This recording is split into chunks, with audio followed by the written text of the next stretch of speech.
When you're looking to give more depth and dimension to your stencil projects, give this technique a try. It's a simple step up that might make all the difference.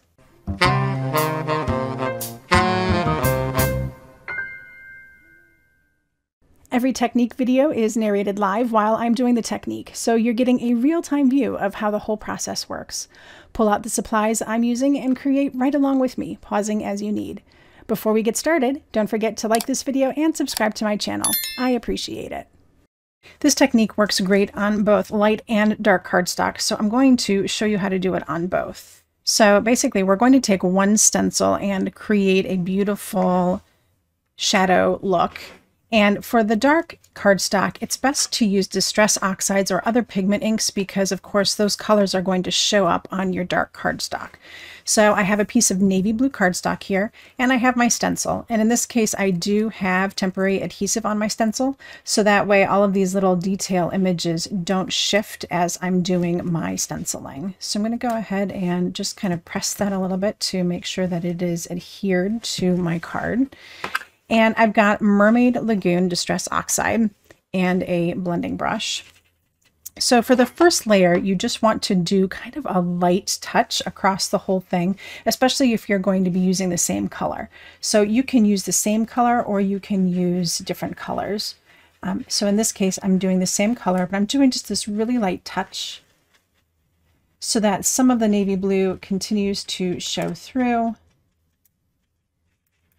But it is going to really help make sure that the shadow shows through when we're done here. All right, so just a quick, simple, light touch over this whole thing. So when you take your stencil off,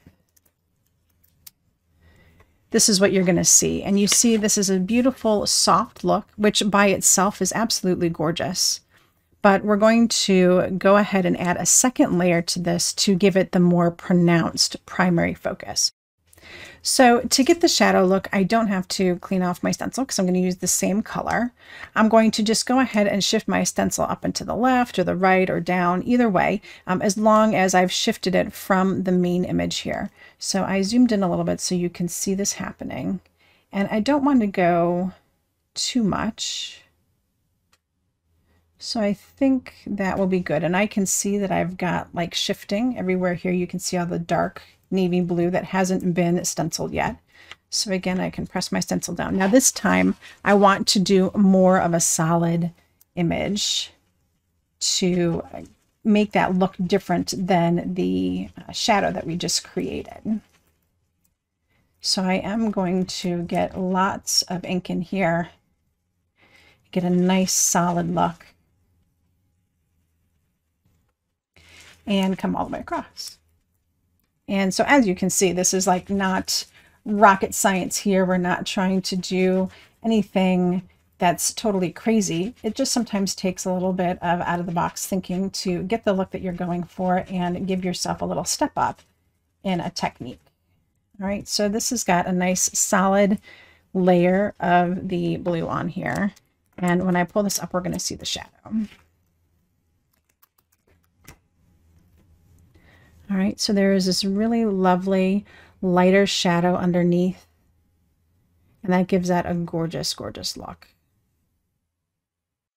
All right, so for our second look, we're going to do this on just white cardstock. So again, I'm going to use the same stencil. Let's put it in just a slightly different location. And I have two different color inks this time. I've got a gray shade and a teal shade. And I'm going to start with the gray to do that kind of shadowy look. And again, we're just going to do a very light layer. So if you need to, you can always just kind of swirl some of your ink off of your brush if you think you might have too much on there.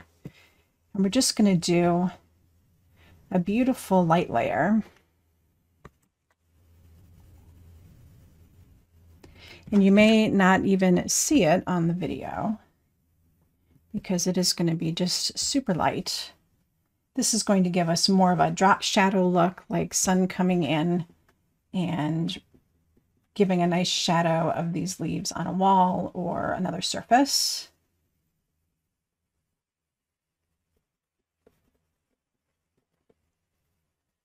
So there we go. I can see that I've got enough on there. And let's take off our stencil and see what we've got.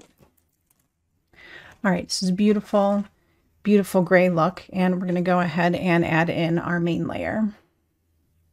So again, I've zoomed in here. Now, before I put my stencil down again, I may just want to wipe it off a little bit because it may have some of that gray on there that I don't want it to transfer in this next color. So once this is dry and ready to be repositioned, go ahead and position it however you like. And you can really see the gray through here, believe it or not. And I just want to get like the littlest bit of a shadow. So there you go. You can see how it's offset, and that little gray underneath there is what we're really going to see. So now I'm going to go ahead and put my next layer on. You can do any kind of ink blending here. You can do rainbow, you can do a gradient, any kind of look that you're going for with your stencil, right? So in this case, I am just going to go for the solid, and I want to make sure that I have enough ink on here that it looks pretty saturated. Now, when you're working with dye inks especially, you know, the colors are going to blend together. So in some places you may see gray and then the teal over the gray, and then still see a defined line and then see the teal on its own. If that's the case, what this is going to end up looking like is a little bit more of a transparent effect, where the top layer seems to be transparent and you can see the shadowing down through it. It really is a quite pretty look. So just know that if you are using dye inks, that's more than likely what's going to happen if you're not using the same color ink the whole way through. All right, so I've got a pretty substantial amount of ink down. That looks pretty good for me. So let's see what our result is. And now that's absolutely gorgeous. I have these beautiful teal leaves, and you can see the shadow underneath as if that was reflecting off of the wall. And then you can even see in some of the areas where it's semi-transparent and it just kind of shows through a little bit. It really is a gorgeous look. So there we go, an amazingly easy way to add some depth and dimension to your stencils. I hope you enjoyed this technique and you add it into your toolbox sometime soon. When you give it a try, share it out on Instagram and tag me at Nicole Creates. I always love to see what your creative mind is thinking. Thank you so much for spending a little time with me today. And until next time, happy crafting.